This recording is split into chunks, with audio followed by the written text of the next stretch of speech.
زمین پر چلنے پھرنے والے ہر جاندار کا رزق اللہ کے ذمے ہے، اور ہر جاندار کے رہنے کی جگہ اور سپرد ہونے کی جگہ سب اس کو معلوم ہے۔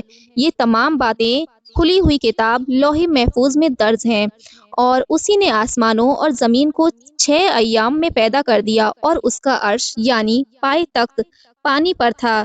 تم کو پیدا اس لیے کیا کہ تم کو آزمائش میں ڈالے کہ تم میں سے کون اچھا عمل کر کے آتا ہے۔ اور اے نبی، اگر آپ ان کو بتائیں کہ تم کو موت کے بعد ایک دن اٹھایا جائے گا، تو جو لوگ انکاری ہیں وہ بولیں گے کہ یہ سب کھلی جادوگری کی بات ہے، اور جب ہم ایک گنی چنی مدت کے وقت تک ان پر عذاب کو ملتوی رکھیں تو کہیں گے یہ عذاب کس نے روک لیا۔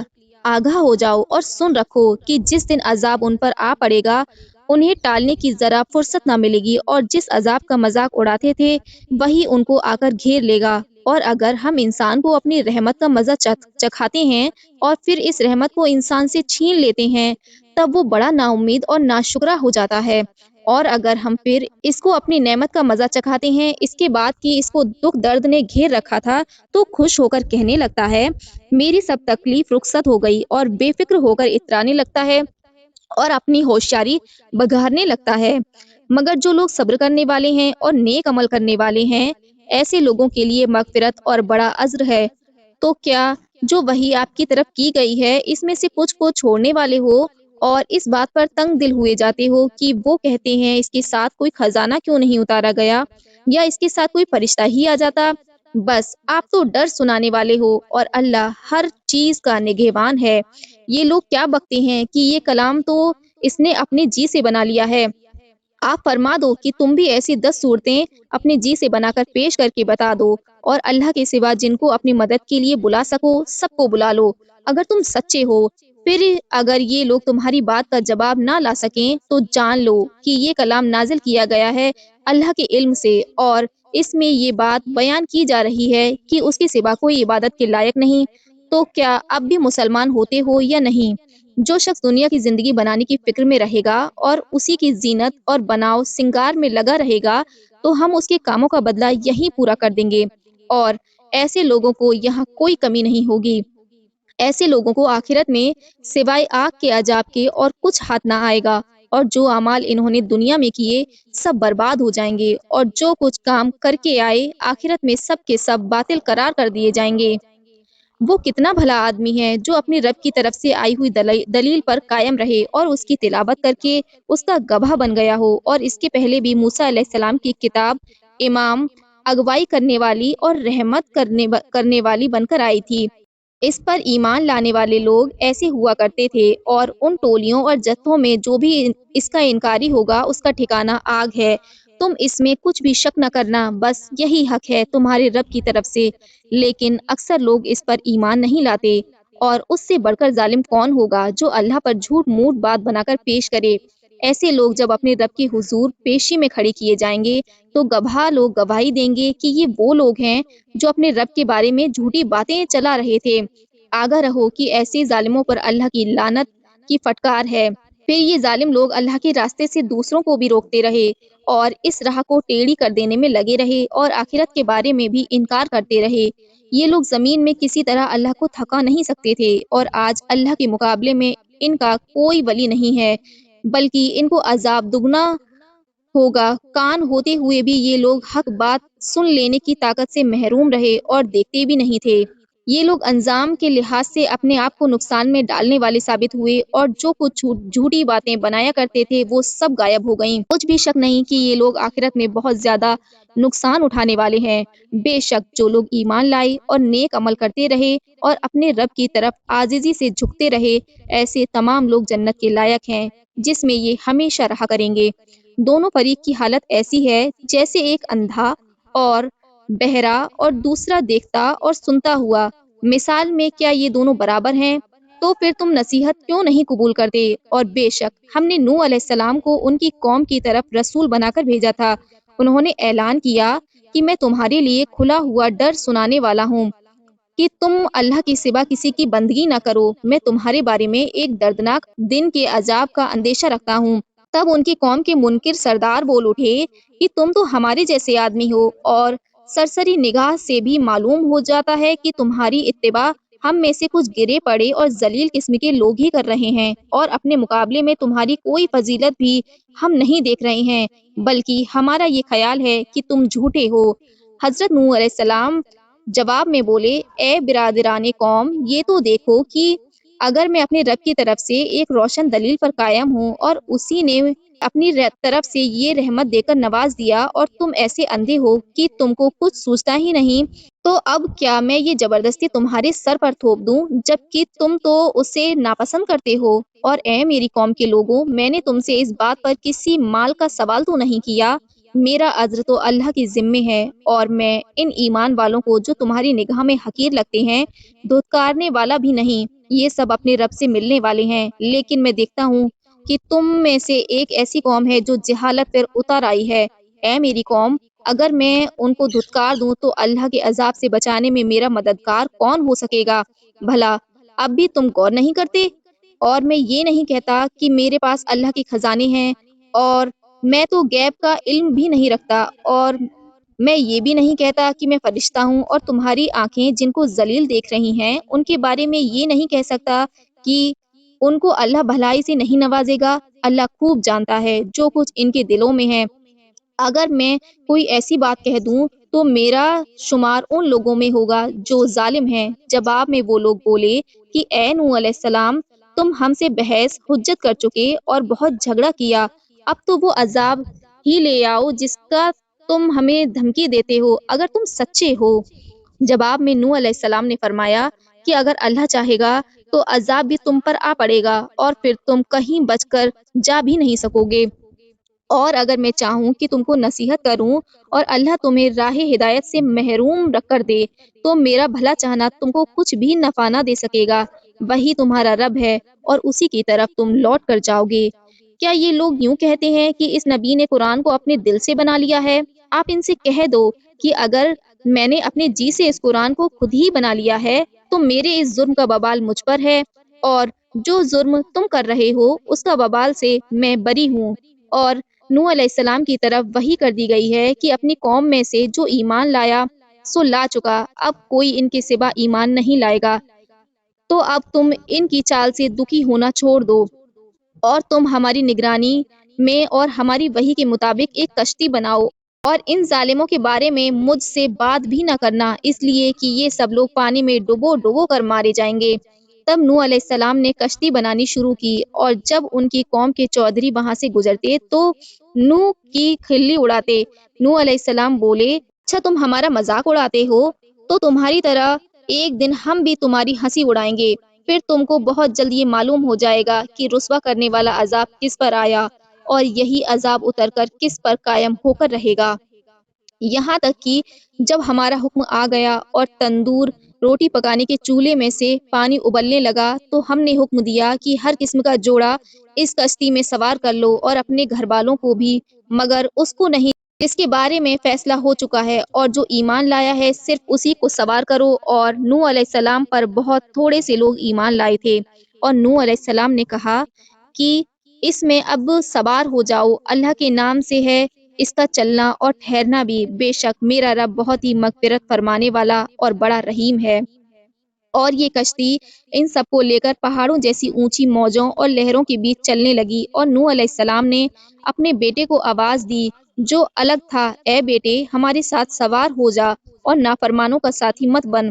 وہ پلٹ کر بولا، میں کسی پہاڑ پر چلا جاؤں گا، وہ مجھے پانی سے بچا لے گا۔ نوح علیہ السلام نے جواب دیا کہ آج اللہ کے حکم سے بچانے والا کوئی نہیں، بس اللہ کسی پر رحم کرے تو اور بات ہے۔ اتنے میں ایک موج دونوں باپ بیٹے کے بیچ آ گئی، اور نوح علیہ السلام کا بیٹا بھی پانی میں ڈوب کر مرنے والوں میں شامل ہوا۔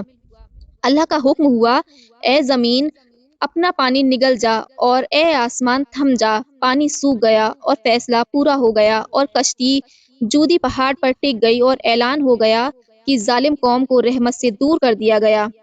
نوح علیہ السلام نے اپنے رب کو پکارا اور عرض کیا، اے رب، میرا بیٹا میرے گھر والوں میں سے ہے، اور تیرا وعدہ برحق ہے، اور فیصلہ کرنے والوں میں تو ہی سب سے بڑا حاکم ہے۔ رب نے فرمایا، اے نوح، یہ تیرے گھر والوں میں شامل نہیں، اس لیے کہ اس کا عمل نیک نہیں۔ بس مجھ سے ایسی بات کا سوال مت کرنا جس کا تم کو علم نہیں۔ میں تم کو نصیحت کرتا ہوں کہ نادانوں میں کبھی اپنے آپ کو شامل نہ رکھنا۔ نوح علیہ السلام نے عرض کیا، اے رب، میں تیری پناہ میں آیا، مجھے بچا لے ایسی بات سے کہ میں سوال کر بیٹھا تجھ سے ایسے کام کا جس کا مجھے علم نہ تھا، اور اگر تو مجھ کو معاف نہ کرے گا اور مجھ پر رحم نہ فرمائے گا تو میں بھی نقصان اٹھانے والوں میں ہو جاؤں گا۔ ہم نے فرمایا کہ اے نوح علیہ السلام، اب کشتی سے صحیح سلامت اتر جاؤ، تم پر ہماری سلامتی اور برکتیں ہیں، اور ان لوگوں پر بھی جو تمہارے ساتھ ہیں۔ اور کچھ لوگ ایسے بھی ہیں جن کو ہم تھوڑی مدت کے لیے زندگی کا سامان کام چلانے کو برتنے کے لیے دیں گے، پھر ہماری طرف سے ان کو دردناک عذاب آ گھیرے گا۔ اے محمد صلی اللہ علیہ وآلہ وسلم، یہ قصے غیب کی خبروں میں سے ہیں، ہم جس کی وحی تمہاری طرف بھیج رہے ہیں۔ اس سے پہلے نہ تم ان باتوں کو جانتے تھے اور نہ تمہاری قوم جانتی تھی۔ بس صبر کیے جاؤ، انجام پرہیزگاروں کا اچھا ہوگا۔ اور عاد کی طرف ان کے بھائی ہود علیہ السلام کو بھیجا گیا۔ ہود علیہ السلام نے فرمایا، اے میری برادری کے لوگوں، اللہ کی بندگی کرو، اس کے سوا تمہارا کوئی معبود نہیں، تم سچا راستہ چھوڑ کر من گڑنت راہ پر چل پڑے ہو۔ اے میری قوم کے لوگوں، میں اس پیغام پر تم سے کسی اجر کا سوال نہیں کرتا، میری محنت کا اجر تو اس مالک پر ہے جس نے مجھے پیدا کیا۔ کیا تم کو عقل نہیں کہ اتنی صاف بات تم کو سمجھ نہیں آتی؟ اے میری برادری کے لوگوں، اپنے رب سے اپنے گناہ بخشوا لو، پھر توبہ کر کے اسی کے ہو رہو، تو وہ تم پر آسمان سے خوب اچھی بارش برسائے گا، اور آج جو تمہاری طاقت ہے اس سے میں بہت زیادہ ترقی دے کر تمہاری طاقت اور بڑھا دے گا، اور تم مجرم بن کر میری بات سے منہ پھیرنا چھوڑ دو۔ قوم کے لوگ جواب میں بولے، اے ہود علیہ السلام، ہمارے سامنے تم کوئی دلیل نہیں لائے، اور ہم تمہارے کہنے سے اپنے معبود کو چھوڑنے والے نہیں، اور ہم تمہاری بات مان کر نہیں دیں گے، اور ہمارا تو یہ کہنا ہے کہ ہمارے کچھ معبود تم پر بگڑ اٹھے ہیں اور تم کو جھپٹ کر کھپتی بنا دیا۔ تب ہود علیہ السلام جواب میں بولے کہ میں تو اپنی دعوت پر اللہ کی گواہی پیش کرتا ہوں، اور تم بھی گواہ رہنا کہ میں تمہاری مشرک برادری سے مخالفت کا اعلان کرتا ہوں۔ اللہ کے سوا تمہارے پاس جو کوئی بھی ہو، سب کو اکٹھا لا کر مجھے اطلاع دیے بغیر اچانک مجھ پر دھاوا بول دو، تب بھی تم میرا کچھ نہ بگاڑ سکو گے۔ میں نے اللہ پر بھروسہ کر لیا ہے جو میرا بھی رب ہے اور تمہارا بھی رب ہے۔ ہر جاندار کی چوٹی پیشانی اللہ کی پکڑ میں ہے، اور جان لو کہ جو میرے رب کو پانا چاہتا ہے اسے سیدھی راہ پر چلنا ہوگا۔ پھر بھی اگر تم نہیں مانتے ہو تو میں نے وہ سارے پیغام تم تک پہنچا دیے جسے دے کر مجھے تمہاری طرف بھیجا گیا تھا، اور اب تو میرا رب تمہارے سوا کسی غیر قوم کو تمہاری جگہ پر لائے گا، اور تم اس کا کچھ بگاڑ بھی نہ سکو گے۔ بے شک میرا رب ہر چیز پر خود ہی نگہبانی اور حفاظت کرنے والا ہے۔ اور جب ہمارا حکم آ پہنچا تو ہم نے ہود علیہ السلام کو اور اس کے ساتھ ایمان لانے والوں کو اپنی رحمت کا سہارا دے کر نجات عطا فرمائی، اور ہم نے واقعی ان کو ایک دردناک عذاب سے محفوظ رکھا۔ یہ قوم عاد کے لوگ تھے جو اپنے پروردگار کی نشانیوں کے مخالف بن گئے اور اس کے رسولوں کی بات نہیں مانی، اور ہر جبر کرنے والے ضدی کی اتباع میں چلنا اچھا سمجھا، اور اس دنیا میں بھی لعنت کی پھٹکار ان کے پیچھے لگی رہی، اور قیامت کے دن بھی یہ ذلیل ہوں گے۔ خوب سن لو، یہ عاد کے لوگ جو ہود کی قوم والے تھے، جنہوں نے اپنے رب سے کفر کیا، ان کو رحمت سے دور پھینک دیا گیا۔ اور قوم سمود کی طرف ان کے بھائی صالح کو ہم نے رسول بنا کر بھیجا۔ صالح علیہ السلام نے دعوت پیش کی، اے برادران قوم، ایک اللہ کی بندگی کرو، اس کے سوا تمہارا کوئی معبود نہیں ہو سکتا۔ اس نے زمین سے تم کو اٹھا کر اس میں تمہیں آباد کیا ہے، بس اب تم اللہ سے مغفرت مانگو اور اسی کی طرف توجہ کر کے پلٹ چلو، بے شک میرا رب قریب بھی ہے اور دعا کو قبول کرنے والا بھی ہے۔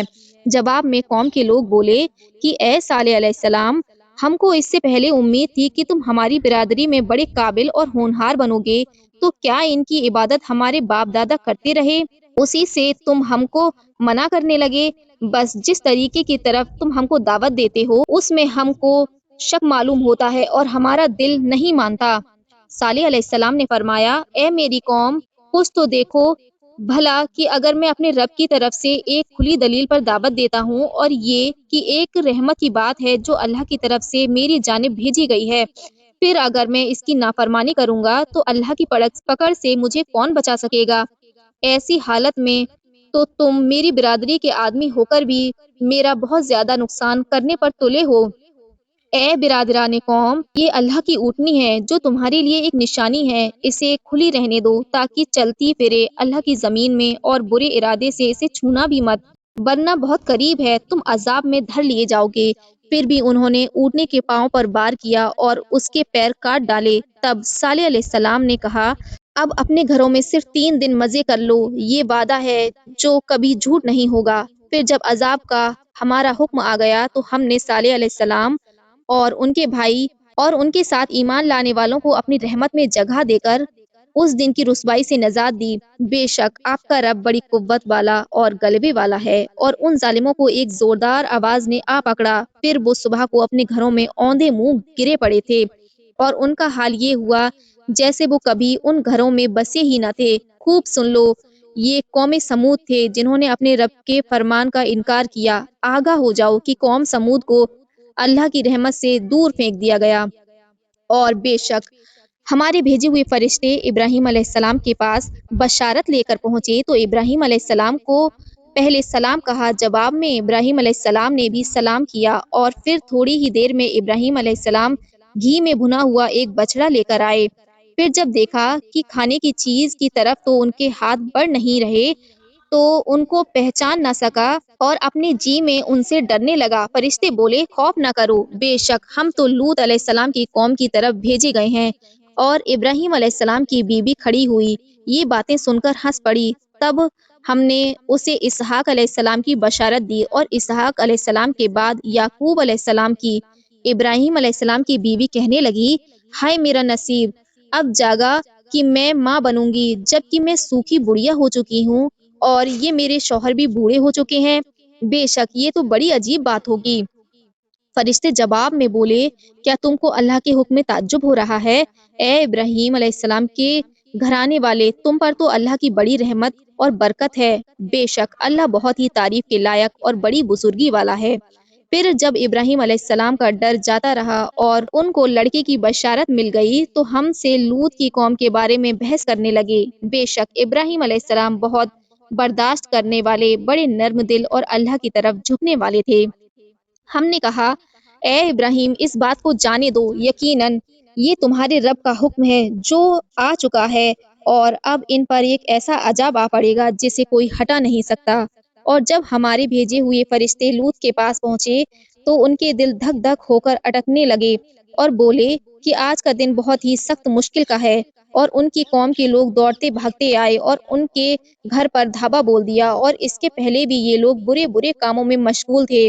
اپنے دروازے پر ان کا یہ جمگھٹ دیکھ کر لوط بولے، اے برادران قوم، میری بہو بیٹیاں تمہارے لیے پاک صاف ہیں، اور تم اپنی ضرورت کا صاف ستھرا طریقہ چھوڑ کر گندا ذریعہ حاصل نہ کرو، بلکہ اللہ سے ڈرو اور میرے مہمانوں میں مجھے ذلیل نہ کرو۔ کیا تم میں ایک بھی بھلا آدمی نہیں؟ بھیڑ چیخ کر بولی کہ تم کو معلوم ہے کہ ہم کو تمہاری بہو بیٹیوں سے کچھ مطلب نہیں، اور ہم جو کچھ چاہتے ہیں تم کو معلوم ہے۔ لوط کہنے لگے، کاش مجھے تمہارے مقابلے کی طاقت ہوتی یا پھر کسی مضبوط قلعے میں پناہ لیا ہوتا۔ تب لوط علیہ السلام کے مہمان بولے، اے لوط، ہم تو آپ کے رب کی طرف سے بھیجے ہوئے فرشتے ہیں، حملہ ور لوگوں کا ہاتھ آپ تک کبھی نہیں پہنچ سکتا۔ رات کے ایک حصے میں اپنے گھر والوں کو لے کر نکل جائیں، اور خوب سمجھ لو کہ تم میں سے کوئی بھی پیچھے مڑ کر نہ دیکھے۔ مگر آپ کی بیوی اس حکم کی پابندی نہ کر سکی، اس لیے کہ اس پر بھی وہی بلا آنے والی ہے جو ان پر آئے گی۔ ان سب کے وعدے کا وقت صبح کا ہے، کیا صبح کا وقت قریب نہیں؟ بس جب ہمارا حکم آ گیا تو ہم نے اس علاقے کا تختہ الٹ کر اوپر کا حصہ نیچے کر دیا، اور ان پر لگاتار پکی اینٹ کے کنکر برسائے، اور ان کنکریوں پر تیرے رب کی طرف سے خاص نشان لگے ہوئے تھے۔ اور یہ علاقہ ان ظالموں سے کچھ دور نہیں، اور مدین کی طرف ان کے برادر شعیب علیہ السلام کو ہم نے رسول بنا کر بھیجا۔ انہوں نے اپنی قوم سے فرمایا کہ اے برادران قوم، اللہ کی عبادت کرو، اس کے سوا تمہارے لیے کوئی بھی عبادت کے لائق نہیں۔ ناپ اور تول میں کم دینا چھوڑ دو، میں تم کو اس وقت اچھے حال میں دیکھ رہا ہوں۔ اگر تم اپنی حرکتوں سے باز نہ آئے تو مجھے تمہارے بارے میں اندیشہ ہے کہ آگے تم پر ایک خوفناک دن میں عذاب کا گھیرا پڑ جائے گا۔ اے میری قوم، ناپ اور وزن کو انصاف کی بنیاد پر پورا کرو اور لوگوں کو چیزیں تول کر دیتے وقت اس کا نقصان مت کرو اور زمین میں فساد پھیلانا بند کر دو۔ اگر ایمان قبول رکھو تو اللہ کا دیا ہوا جو کچھ باقی ہے اسی میں تمہارا بھلا ہوگا، اور میں تم پر نگرانی کرنے والا تو نہیں۔ جواب میں قوم کے لوگ بولے کہ اے شعیب، کیا تمہاری نماز تم کو یہ سکھاتی ہے کہ ہمارے باپ دادا جن کو پوجتے رہے انہیں ہم چھوڑ چھاڑ دیں اور اپنے مال میں بھی جو چاہیں نہ کر سکیں؟ بس تم ہی ایک سمجھدار اور بھلے آدمی رہ گئے ہو۔ تب شعیب نے فرمایا کہ اے برادران قوم، بھلا یہ تو دیکھو کہ میں اپنے رب کی طرف سے دلیل پر قائم ہوں، اور اس نے مجھے اچھا رزق بھی عطا فرمایا ہے، اور میرا تو کبھی ارادہ بھی نہیں ہوا کہ جس بات سے تم کو منع کرتا ہوں اس کے خلاف خود کرنے لگوں۔ میں تو جتنا بن سکے صرف اصلاح کرنا چاہتا ہوں، اور یہ سب توفیق مجھے صرف اللہ کی طرف سے ملی ہے۔ اسی پر میں نے بھروسہ کر لیا ہے اور اسی کی طرف لوٹ کر مجھے بھی جانا ہے۔ اور میری برادری کے لوگ میری مخالفت میں مجرم مت بنو، ورنہ کہیں تم پر بھی ویسا ہی عذاب ٹوٹ پڑے گا جیسا کہ نوح علیہ السلام کی قوم پر اور ہود اور صالح علیہ السلام کی قوم پر آ چکا ہے، اور قوم لوط علیہ السلام کی جو بری حالت بنی تھی وہ واقعہ تم سے زیادہ دور کی بات نہیں۔ بھلے آدمیوں، اپنے رب سے معافی طلب کرو اور پھر توبہ کر کے اسی ایک کے ہو جاؤ، بے شک میرا رب بڑا مہربان اور بندوں کو بہت چاہنے والا ہے۔ جواب میں قوم کے لوگ بولے اے شعیب علیہ السلام، تمہاری بہت سی باتیں ہماری سمجھ میں نہیں آتی، اور ہم دیکھ رہے ہیں کہ ہمارے درمیان تمہاری کوئی ہستی اور حیثیت نہیں، اور اگر تمہاری برادری اور کنبے کا خیال ہمیں نہ ہوتا تو ہم تم کو پتھروں سے مار ڈالتے، اور تم کوئی ہمارے سردار نہیں ہو۔ شعیب علیہ السلام نے کہا اے میری قوم، بھلا کیا اللہ کے مقابلے میں تم نے میری برادری اور کنبے کے دباؤ کا زیادہ خیال رکھا اور اللہ کے حکموں کو پیٹھ پیچھے ڈال دیا؟ سن لو، میرے رب نے تمہارے تمام کرتوتوں کو ہر طرح سے گھیر رکھا ہے، اور اے میری قوم، اپنی جگہ تم بھی عمل کیے جاؤ اور میں بھی اپنے کام میں لگا رہوں گا۔ بہت جلد تم کو معلوم ہو جائے گا کہ ذلیل کر ڈالنے والا عذاب کس پر آ کر پڑے گا اور جھوٹا کون ہے۔ نتیجے کا انتظار کرو، میں بھی اس انتظار کی مدت میں تمہارے ساتھ ہوں۔ اور ہمارے حکم کی جب وہ گھڑی آ گئی تو ہم نے شعیب علیہ السلام اور اس کے ساتھ ایمان لانے والوں پر مہربانی کر کے نجات عطا کی، اور باقی سب ظالموں کو ایک خوفناک ڈراؤنی آواز نے دھر دبوچا، اور صبح کو یہ لوگ اپنے گھروں میں اوندھے منہ پڑے ہوئے تھے۔ ان ظالموں کی ایسی بری حالت جیسے کہ یہ لوگ یہاں پر کبھی آباد ہوئے ہی نہیں تھے۔ آگاہ ہو جاؤ کہ مدین والوں کو بھی قوم سمود کی طرح اللہ کی رحمت سے دور پھینک دیا گیا تھا، اور موسیٰ علیہ السلام کو بھی ہم نے رسول بنا کر اپنی آیتیں اور کھلی دلیل کے ساتھ بھیجا تھا۔ موسیٰ علیہ السلام کو فرعون اور اس کے درباری چودھریوں کی طرف ہم نے بھیجا تھا، مگر وہ لوگ موسیٰ کی بات نہیں مانے اور فرعون کے حکم پر چلے، جبکہ فرعون کے حکم میں کچھ بھلی بات نہیں تھی۔ فرعون قیامت کے دن اپنی قوم کے آگے آگے چلے گا اور اپنی سرداری میں ان کو لے کر آگ میں جا پڑے گا۔ کیا ہی برا گھاٹ ہے جہاں یہ لوگ جا پہنچے۔ اس دنیا میں ان کے پیچھے لعنت کی پھٹکار برستی رہی، اور قیامت کے دن بھی کیا ہی برا انعام ان کو ملا۔ یہ ان آبادیوں کی حالت ہیں جو ہم تم پر بیان کرتے ہیں۔ ان میں کچھ بستیاں ابھی تک کھڑی ہیں اور کچھ تو جڑ سے کاٹ کر اجاڑ دی گئیں اور ویران پڑی ہیں۔ ہم نے ان پر ظلم نہیں کیا، لیکن یہ لوگ خود ہی اپنے آپ پر ظلم ڈھا رہے تھے۔ تب آپ کے رب کا عذاب آنے پر ان کو وہ معبود کچھ بھی کام نہ آئے جن کو یہ لوگ اللہ کے سوا پکارتے تھے، اور اللہ کے سوا دوسروں کو دعا کر کے پکارنے میں ان کی تباہی اور بربادی اور زیادہ بڑھ گئی۔ اور اسی طرح ظالم آبادیوں کو آپ کے رب کی پکڑ میں آنے پر کچل دیا جاتا ہے، بے شک اس کی پکڑ بڑی دردناک اور بہت ہی سخت ہے۔ اور جو لوگ بھی آخرت کے دن کا خوف رکھتے ہوں، ایسی آبادیوں کی حالت میں ان کے لیے ایک ایک نشان موجود ہیں، اور یہ دن ایسا ہوگا کہ سارے انسانوں کو اکٹھا جمع کر لیا جائے گا، اور یہ دن حاضری اور گواہی کا ہوگا، اور اس دن کو لانے میں ہم دیر نہیں لگا رہے ہیں مگر ایک مقرر مدت کی گنتی پوری ہونے تک۔ وقت کی گنتی پوری ہونے پر جب یہ دن آ جائے گا تو اللہ کی اجازت کے بغیر کوئی نفس بات بھی نہ کر سکے گا، جبکہ ان میں بدبخت اور نیک بخت سب لوگ موجود ہوں گے۔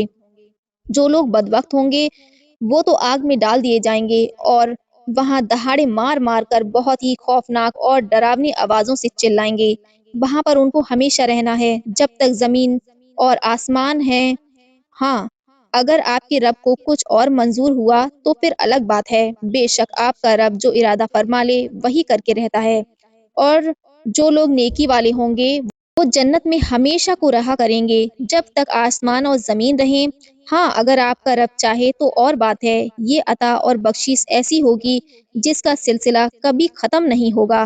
جو لوگ اللہ کے سوا دوسروں کی بندگی کرتے ہیں ان کی بندگی کا یہ کام ایسا ہی ہے جیسا ان کے پہلے ان کے باپ داداؤں کا برا طریقہ تھا، تو تم ان کے انجام پر شک میں نہ پڑنا، اور ان کے نصیب میں لکھا ہم ان کو پورا دیں گے جس میں کچھ بھی کم نہ کیا جائے گا۔ اور موسیٰ علیہ السلام کو ہم نے کتاب عطا کی تھی، اس میں بھی اختلاف ڈالا گیا، اگر آپ کے رب کی جانب سے پہلے ایک فرمان جاری نہ کیا گیا ہوتا تو ان کا فیصلہ ابھی کر دیا جاتا، اور یہ لوگ موسیٰ علیہ السلام کی کتاب میں اختلاف ڈال کر خود ہی شک میں پڑ کر آپس میں الجھ کر رہ گئے۔ اور یہ جتنے بھی ہیں ان میں سے ایک ایک کو تیرا رب ان کے اعمال کا پورا پورا بدلہ دے گا، بے شک وہی ان کے تمام اعمال کی پوری خبر رکھتا ہے۔ بس آپ اور جو لوگ توبہ کر کے آپ کے ساتھ ہو گئے سب کے سب اس حکم پر مضبوطی سے قائم رہو جو آپ کو دیا گیا ہے، اور حد سے آگے نکلنے کی ہمت کوئی نہ کرے۔ بے شک تم جو کچھ کام کرتے ہو اللہ اسے دیکھ رہا ہے، اور ظالموں کی طرف مت جھکنا ورنہ آگ تم کو جھلس ڈالے گی، تب تو پھر اللہ کے سوا تم کو کوئی بھی اولیاء کچھ کام نہ آئیں گے اور تمہاری مدد کو بھی کوئی نہ آئے گا۔ اور دن کے دونوں سروں پر نماز قائم رکھو اور رات کے ایک حصے میں بھی نماز قائم کرو، بے شک نیکیوں میں یہ اثر ہے کہ برائیوں کو دور کر دیتی ہے۔ یہ بات ان سب کو یاد رکھنے کی ہے جو نصیحت کو دھیان میں رکھنے والے ہیں۔ صبر کر کے اپنا جی تھامے رہو، بس یہ بات سچ ہے کہ اللہ کے پاس نیکی کرنے والوں کا اجر کبھی اکارت نہیں جائے گا۔ جب زمین میں فساد پھیلایا گیا تو تم سے پہلے زمانے کے لوگوں میں سمجھدار آدمیوں نے فسادیوں کو زمین میں ادھم مچانے سے منع کیوں نہیں کیا، لیکن بہت تھوڑے لوگوں نے منع کیا تو ہم نے ان کو بچا لیا، مگر بڑی تعداد کے ظالم خوشحال لوگ اپنی عیش پرستی کو قائم رکھنے کے لیے الٹے مجرموں کے ساتھی بن گئے۔ اور آپ کے رب کا یہ دستور نہیں کہ بستی والوں کو زبردستی ہلاک کر ڈالے جبکہ وہاں کے لوگ اصلاح میں لگے ہوں۔ اگر آپ کا رب چاہتا کہ تمام لوگ ایک ہی طرح کے ہو جائیں تو وہ ایسا بھی کر سکتا تھا، مگر یہاں ان لوگوں کو الگ الگ راستوں پر چلتے پھرتے رہنے کی چھوٹ دی گئی ہے۔ مگر جو بھی حق بات میں اختلاف کرنے سے بچ گیا تو اس نے اپنے رب کی رحمت حاصل کر لی، اور اسی لیے اس نے ان کو پیدا کیا تھا۔ اور آپ کے رب کی یہ بات بھی پوری ہو کر رہے گی کہ میں دوزخ کو جناتوں اور انسانوں کو اکٹھا کر کے بھر دوں گا۔ پہلے بھیجے گئے رسول کے بہت سے قصے اور واقعات ہم نے آپ پر بیان کیے تاکہ ان کے حالات بتا کر ہم آپ کا دل مضبوط کر دیں، اور ان کے واقعات میں آپ کے پاس حق اور نصیحت کی باتیں بھیج دی گئیں، اور ایمان والوں کے لیے یہ باتیں بہت ہی دھیان کرنے کی ہیں۔ اب بھی جو ایمان قبول نہیں کرتے ان سے کہہ دو کہ تم اپنی جگہ کام کیے جاؤ اور ہم بھی اپنا کام کیے جائیں گے، اور نتیجے کا تم بھی انتظار کرو اور ہم بھی انتظار کرتے ہیں۔ آسمانوں اور زمین میں جو بھی غیب ہے وہ بھی سب اللہ کا ہے، اور سب کاموں کا انجام اسی کی طرف جا کر سامنے آئے گا۔ بس آپ صرف اسی ایک اللہ کی بندگی کرتے رہیے اور اسی کی مدد پر بھروسہ رکھیے، اور لوگوں جو کچھ تم کرتے ہو اللہ اس سے بے خبر نہیں۔ شروع اللہ کے نام سے جو بڑا مہربان نہایت رحم والا ہے۔ الف لام را، یہ آیتیں ہیں اس کتاب کی جو صاف صاف بیان کرتی ہیں بے شک ہم نے اس قرآن کو نازل فرمایا ہے عربی زبان میں تاکہ تم بات کو سمجھ سکو اور عقل سے کام لو۔ ہم نے آپ صلی اللہ علیہ وآلہ وسلم پر یہ قرآن نازل فرمایا ہے، اس میں ہم ایک قصہ بیان کرتے ہیں جو بہت ہی عمدہ اور بہتر قصہ ہے، اور اس قرآن کے نازل ہونے سے پہلے آپ صلی اللہ علیہ وآلہ وسلم کو بھی اس واقعہ کی خبر نہ تھی۔ جب یوسف علیہ السلام نے اپنے والد سے کہا کہ اے ابا جان، مجھے ایک خواب آیا ہے کہ میں 11 ستارے اور سورج اور چاند مجھے سجدہ کر رہے ہیں۔ جواب میں یعقوب علیہ السلام بولے کہ بیٹا اس خواب کا بیان اپنے بھائیوں سے مت کرنا ورنہ وہ تمہارے لیے دھوکے کی کوئی چال چلیں گے، بے شک شیطان انسانوں کا کھلا دشمن ہے، اور اسی طرح ہوگا کہ تمہارا رب تم کو پسند فرمائے گا اور تم کو خواب اور واقعات اور معاملات کا خلاصہ اور اس کی ترکیب بٹھانے کی تعلیم فرمائے گا، اور تم پر اور یعقوب کے خاندان پر اپنی نعمتیں بھرپور کر دے گا، جیسے کہ اس نے پہلے بھی بہت انعام فرمایا ہے تمہارے باپ دادا ابراہیم اور اسحاق پر۔ یقیناً تمہارا رب بہت علم والا اور بڑا دانشمند ہے۔ دراصل یوسف علیہ السلام اور اس کے بھائیوں کے قصے میں پوچھنے والوں کے لیے نشانیاں موجود ہیں۔ جب یوسف کے برادر آپس میں کہنے لگے کہ ہمارے والد کو یوسف علیہ السلام اور اس کے سگے بھائی سے ہم سے بھی زیادہ محبت ہے، جبکہ ہم تو ایک جتھا اور جماعتی طاقت رکھتے ہیں، ہمارے والد واقعی کھلی ہوئی غلطی پر ہیں۔ اب ایسا کرو کہ یوسف علیہ السلام کو مار ڈالو یا کسی ویران جگہ یا پردیس میں چھوڑ آؤ، تب کہیں تمہارے باپ کا دل اس کی محبت سے خالی ہو کر تمہاری طرف لگ جائے گا۔ اس کام کے بعد تم نیک بن جانا۔ تب ان میں سے ایک کہنے والے نے کہا کہ یوسف علیہ السلام کو قتل مت کرو اور اس کو کسی اندھیرے گمنام کنویں میں ڈال دو کہ راہ چلتے کسی قافلے والے کے ہاتھ پڑ جائے گا تو وہ اسے لے کر چلتے بنیں گے۔ اگر تم کو کچھ کرنا ہو تو ایسا کرو۔ جب یہ بھائی آپس میں سازش طے کر چکے تو کہا، اے ابا جان، کیا وجہ ہے کہ آپ یوسف کے بارے میں ہم پر بھروسہ نہیں کرتے، جبکہ ہم یوسف کا بہت بھلا چاہنے والے ہیں؟ ابا جان، کل ان کو ہمارے ساتھ بھیج دیں، کھانے پینے اور کھیل کود میں ان کا دل بھی بہلے گا اور ہم ان کی حفاظت بہت اچھی طرح کریں گے۔